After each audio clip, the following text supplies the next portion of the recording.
Hi, everyone. Today we're going to be reading the first part of Shells. So this is going to be pages 4 through 7 in your text collection book. Um, and I'm actually going to have the computer read it for you guys because it allows it to follow along with the words, so you are able to follow along with it. Okay? I hope you enjoy. Shells by Cynthia Rylant. You hate living here. Michael looked at the woman speaking to him. No, Aunt Esther, I don't.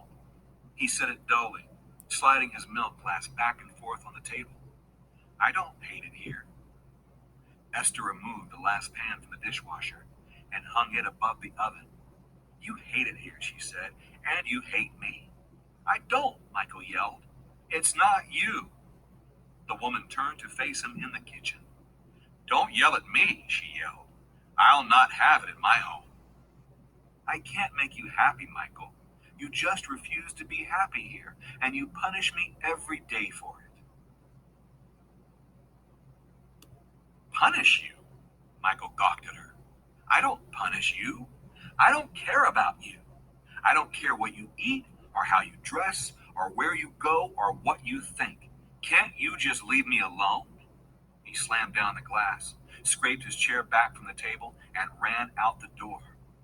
Michael, yelled Esther.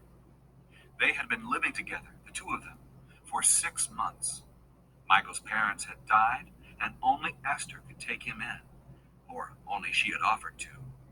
Michael's other relatives could not imagine dealing with a 14-year-old boy. They wanted peaceful lives. Esther lived in a condominium in a wealthy section of Detroit. Most of the area's residents were older, like her, and afraid of the world they lived in, like her. They stayed indoors much of the time.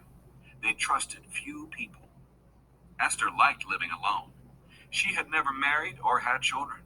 She had never lived anywhere but Detroit. She liked her condominium, but she was fiercely loyal to her family, and when her only sister had died, Esther insisted she be allowed to care for Michael. And Michael, afraid of going anywhere else, had accepted.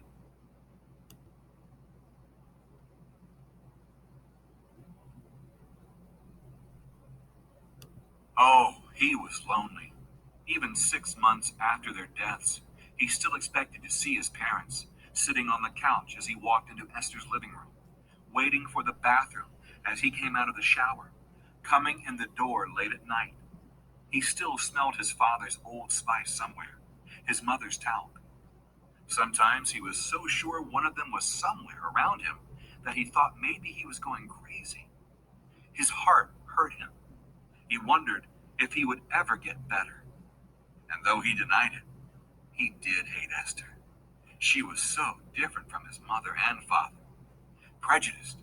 She admired only those who were white and Presbyterian. Selfish.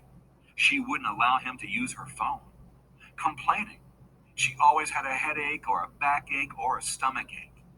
He didn't want to, but he hated her, and he didn't know what to do except lie about it.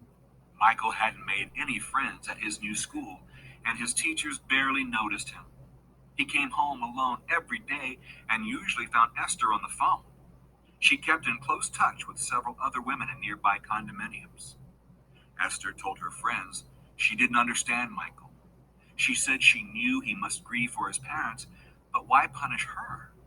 She said she thought she might send him away if he couldn't be nicer. She said she didn't deserve this. But when Michael came in the door, she always quickly changed the subject. One day after school, Michael came home with a hermit crab. He had gone into a pet store looking for some small living thing, and hermit crabs were selling for just a few dollars. He bought one and a bowl. Esther, for a change, was not on the phone when he arrived home. She was having tea and a crescent roll and seemed cheerful. Michael wanted badly to show someone what he had bought, so he showed her. Esther surprised him. She picked up the shell and poked the long, shiny nail of her little finger at the crab's claws. Where is he? She asked. Michael showed her the crab's eyes peering through the small opening of the shell.